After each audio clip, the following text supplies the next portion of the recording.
Hi friends, வணக்கம். நம்ம இந்த இதில் என்ன பார்க்க போகிறோம்னா, இது வந்து பார்த்திங்கன்னா ஒரு 10 HP சோலார் பம்புக்காக அமைக்கப்பட்ட ஒரு கண்ட்ரோல் பேனல். இது வந்து நம்ம எப்படி வந்து கையாளும் முறையை வந்து நான் சொல்லித்தரேன். ஆமாம், இது வந்து பார்த்திங்கன்னா MPPT கண்ட்ரோலுங்கிறது ஒரு கண்ட்ரோலர். ஓகே, இது வந்து பார்த்திங்கன்னா சோலார் பம்புகளுக்குனே ஒரு பிரத்யேகமாக செய்யப்பட்ட ஒரு கண்ட்ரோலர். இந்த பம்பு வந்து எப்படின்னா, இங்கே எவ்வளோ தான் கரண்ட்டை கொடுத்தாலும், எப்படின்னா இது AC/DCயில் ஓடக்கூடிய ஒரு பம்பு. இந்த பம்பு எப்படின்னா உங்களோட வீட்டில் உள்ள கரண்ட்லேயும் ஓடும். 220 வோல்ட்டில் ஓடும், சிங்கிள் பேஸ்லேயும் ஓடும், 3 பேஸ்லேயும் ஓடும். நீங்கள் எவ்வளோ கரண்ட்டை கொடுத்தாலும் அது வந்து பார்த்தீங்கன்னா ஏசியில் வந்து பார்த்தீங்கன்னா 220 வோல்ட்டை மட்டும் தான் எடுத்துக்கிறோம். அதுக்கு மேலே நீங்கள் எவ்வளோ கரண்ட்டை கொடுத்தாலும் அதை எடுத்துக்காது. அதுக்கு தான் இந்த கண்ட்ரோலர் ஃபுல் அண்ட் ஃபுல்லு.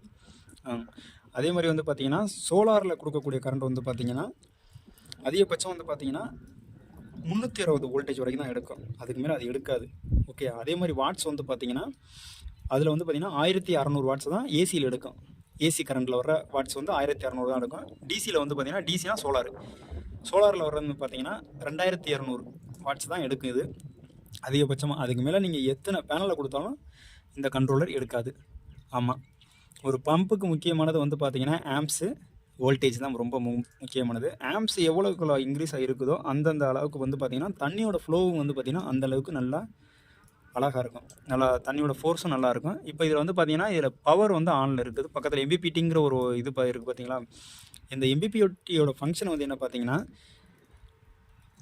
நமக்கு வந்து என்ன தான் வந்து எவ்வளோ கூட வோல்டேஜ், அந்த வோல்டேஜை தாண்டி அந்த செட் பாயிண்ட் வோல்டேஜை விட கூட வந்தாலும் அந்த MPPT வந்து என்ன பண்ணும்னா கரெக்டாக வந்து பார்த்திங்கன்னா அந்த பர்டிகுலராக தேவையான வோல்டேஜை மட்டும்தான் வந்து அதை அப்சர்வ் பண்ணி எடுத்துக்கிறோம். அதுக்கு மேலே எவ்வளோதான் இருந்தாலும் லாஸ் பண்ணி விட்றோம். அந்த இதுதான் வந்து MPPTயோட மெயின் ஃபங்க்ஷனே.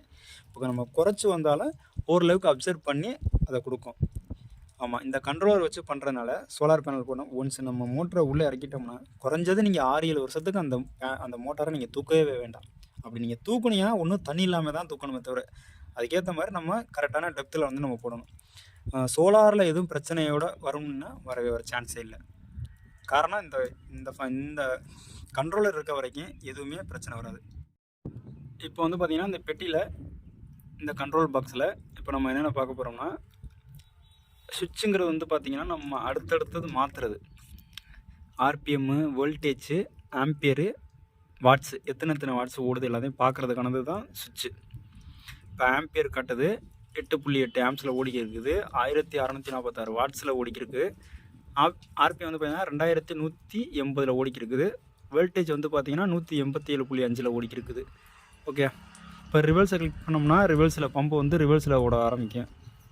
அடுத்து அப்பு டவுனுங்கிறது வந்து பார்த்திங்கன்னா இதுக்கு பிரத்யேகமாக வந்து ஒரு 40ங்கிறது வந்து பார்த்திங்கன்னா 4000 RPM மோட்ரு. டவுனுங்கிறது குறைச்சிக்கலாம். இதை கிளிக் பண்ணிட்டு இங்கே செட் பண்ணோம்னா என்ட்ரு கொடுத்தோம்னா இங்கே கிளிக் ஆயிரும். இதை செட் பண்ணிக்கலாம்.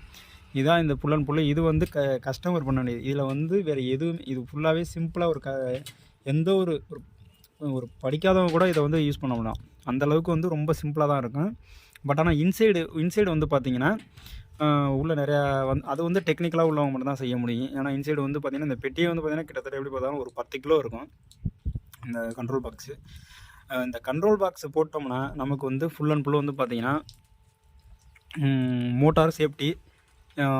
எப்படியும் நான் சொன்ன மாதிரி ஒரு குறைஞ்சது 6-7 வருஷத்துக்கு நம்ம மோட்டரை வந்து போர்வெல்லை விட்டு நம்ம தூக்க வேண்டிய அவசியமே கிடையாது. ஓகே, இதனால் வந்து சில தகவல் வந்து இது மூலம் தெரிஞ்சிருப்பீங்கன்னு நினைக்கிறேன். இது மாதிரி உங்களுக்கு சோலார் பம்ப் செட் உங்களுக்கு அமைக்கணும்னா எங்களை தொடர்பு கொள்ளுங்கள். டெல்டா சோலாரை தொடர்பு கொள்ளுங்கள். கண்டிப்பாக வந்து உங்களுக்கு எத்தனை அடி ஆழம் அதுக்கேற்ற மாதிரி பம்புகளை நாங்கள் சிறப்பான முறையில் அமைச்சு கொடுக்குறோம்.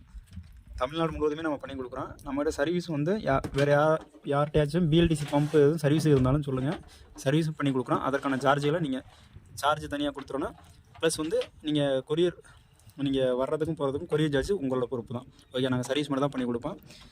ப்ராப்பராக சர்வீஸ் வந்து நம்ம கிளைண்ட்டுக்கெலாம் வந்து பார்த்திங்கன்னா நம்ம வந்து சர்வீஸ் வந்து நாங்கள் போட்டு கொடுக்குறவங்களுக்கு தான் ப்ரியாரிட்டி முதல் இது கொடுத்து ப்ரியாரிட்டி பண்ணி கொடுப்போம். நம்மளோட சர்வீஸ்லாம் வந்து பக்காவாக இருக்கும். ஓகே, தமிழ்நாடு முழுவதும் எங்கே இருந்தாலும் கூப்பிடுங்க.